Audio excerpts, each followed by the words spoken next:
അവർ ഇന്നടിയാണെങ്കിൽ നാളെ അടയും ചക്കരയാ. ഇപ്പതേ അവൻ പറഞ്ഞിട്ട് തടി കുറയ്ക്കാൻ വേണ്ടിയിട്ട് ഓട്ടവും ചാട്ടവും തുടങ്ങിയിട്ടുണ്ട്. നീ പോണ കാര്യം അച്ഛനോട് പറഞ്ഞിട്ടുണ്ടായിരുന്നോ? അപ്പൊ അമ്മ പറഞ്ഞില്ലേ? ഞാനൊന്നും പറയാറില്ലെന്ന് നിനക്ക് അറിഞ്ഞൂടെ? അത് ശരി. ഇതുവരെ ആ മിണ്ടാവൃതം തീർന്നില്ലേ? ഇത് 1 വർഷം അടുത്തായല്ലത്. എടാ 5 kilometers in 45 minutes. എടാ ഈ UK-ല് വിവേകേട്ടന് പറ്റിയ വല്ലതും ഉണ്ടോടാ?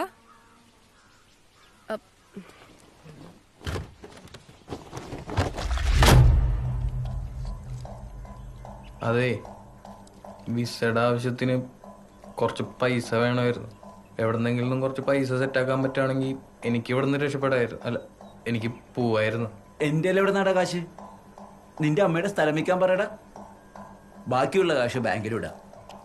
എനിക്ക് തിന്നാനല്ല.